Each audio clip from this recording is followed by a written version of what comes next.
राज्यात 5 नवीन न्यायालयं सुरू होणार आहेत, तर आरबीआयकडनं लवकरच प्लास्टिकच्या नोटा चलनात येणार आहेत. केंद्र सरकार PUC प्रमाणपत्राच्या नियमांमध्ये मोठे बदल करण्याच्या तयारीत आहे, तर विदर्भात मुसळधार पावसाचा इशारा देण्यात आलेला आहे. जपान पुन्हा भूकंपानं हादरलंय, तर श्रीलंकेच्या विरुद्ध कसोटी मालिकेसाठी भारतीय संघ जाहीर झालेला आहे. याशिवाय अभिनेत्री कंगना राणावतनं जेन झी बाबत वादग्रस्त वक्तव्य केलंय. या बातम्या आपण आजच्या पॉडकास्टमध्ये ऐकणार आहोत. नमस्कार, मी गौरी कुबेर. आज 29 जुलै वार बुधवार. तुम्ही ऐकत आहात देशातील नंबर 1 मराठी न्यूज वेबसाईट isakal.comचं पॉडकास्ट. पॉडकास्टची पहिली बातमी राज्यातल्या न्यायालयासंदर्भातली. राज्यातील न्याय व्यवस्था अधिक सक्षम करण्यासाठी फडणवीस सरकारनं मोठा निर्णय घेतलाय. मुख्यमंत्री देवेंद्र फडणवीस यांच्या अध्यक्षतेखाली पार पडलेल्या मंत्रिमंडळ बैठकीत राज्यभरात 5 नवीन न्यायालयांना मंजुरी देण्यात आलेली आहे. त्यानुसार पुण्यात NDPS विशेष न्यायालय स्थापन करण्यात येणार आहे. याशिवाय अहिल्यानगर जिल्ह्यातील कर्जत इथं जिल्हा आणि अतिरिक्त सत्र न्यायालय सुरू होणार आहे. तसंच सोलापूर जिल्ह्यातील कुर्डुवाडी इथं दिवाणी न्यायालय कनिष्ठ स्तर आणि प्रथम वर्ग न्यायदंडाधिकारी न्यायालयाची स्थापना करण्यात येणार आहे. इतकंच नाही, तर अनुसूचित जाती जमाती अत्याचार प्रतिबंधक कायद्याअंतर्गत दाखल होणाऱ्या प्रकरणांच्या जलद सुनावणीसाठी अहिल्यानगर, परभणी, सोलापूर, नांदेड आणि यवतमाळ या 5 जिल्ह्यांमध्ये अनन्य विशेष न्यायालयांना हिरवा कंदील देण्यात आलेला आहे. या निर्णयांमुळे प्रलंबित खटल्यांचा भार कमी होण्यास मदत होईल आणि नागरिकांना अधिक जलद न्याय मिळण्याचा मार्ग मोकळा होणार आहे. राज्यातील न्याय व्यवस्था अधिक प्रभावी आणि सक्षम करण्याच्या दिशेनं हे महत्त्वाचं पाऊल मानलं जात आहे. पॉडकास्टची दुसरी बातमी प्लॅस्टिकच्या नोटांबाबतची. भारतात लवकरच प्लॅस्टिकच्या नोटांची प्रायोगिक चाचणी सुरू होतीये. आरबीआयच्या 10 रुपये आणि 20 रुपयाच्या प्रत्येकी 100 प्लॅस्टिक नोटा चलनात आणण्याच्या प्रस्तावाला केंद्र सरकारनं मंजुरी दिली आहे.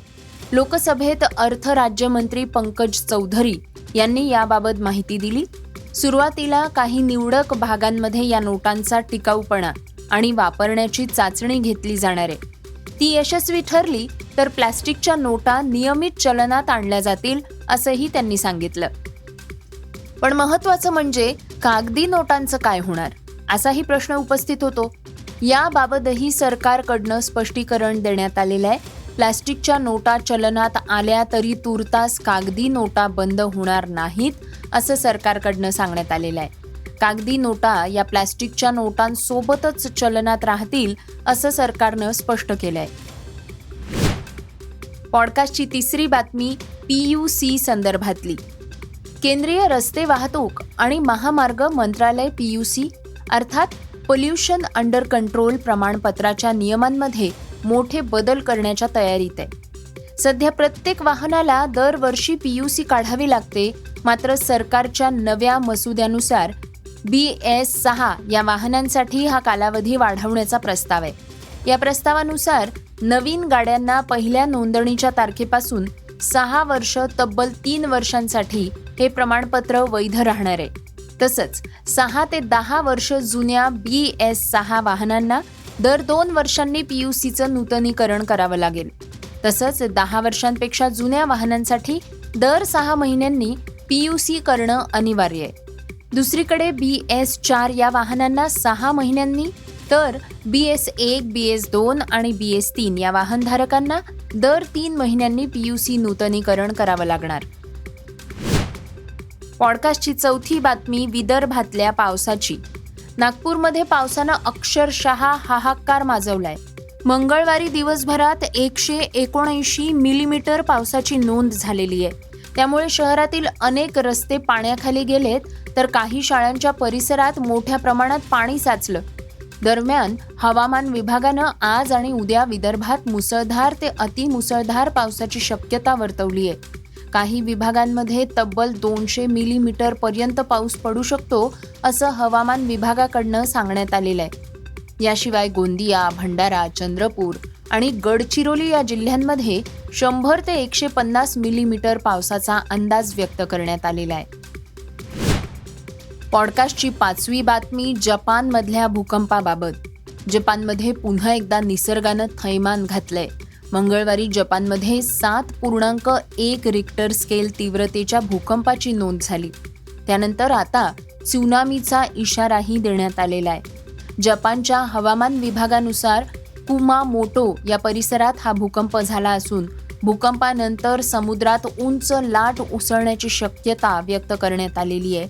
महत्त्वाचं म्हणजे या भूकंपानंतर कुमामोटोमधील सुमारे 45,600 घरांचा वीज पुरवठा खंडित झालाय. दिलासादायक बाब म्हणजे परिसरातील अणुऊर्जा प्रकल्प सुरक्षित असून कोणत्याही तांत्रिक बिघाडाची नोंद झालेली नाहीये. पॉडकास्टची 6वी बातमी क्रीडा क्षेत्रातनं.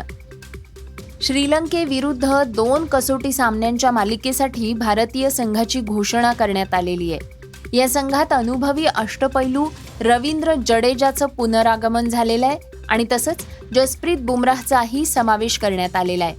तसंच उपकर्णधार म्हणून लोकेश राहुलची निवड करण्यात आलेली आहे. या संघात रिषभ पंत हा प्रमुख यष्टिरक्षक फलंदाज असेल, तर ध्रुव जुरेलला राखीव यष्टिरक्षक म्हणून संधी देण्यात आलेली आहे. युवा फिरकीपटू सारांश जैनला सुद्धा या संघात स्थान मिळालेलं आहे. वेगवान गोलंदाजीची धुरा मोहम्मद सिराज, प्रसिद्ध कृष्णा आणि गुरनूर ब्रार हे सांभाळणार आहेत. तर फिरकीची जबाबदारी रवींद्र जडेजा, कुलदीप यादव, मानव सुथार आणि सारांश जैन यांच्यावर असणार आहे.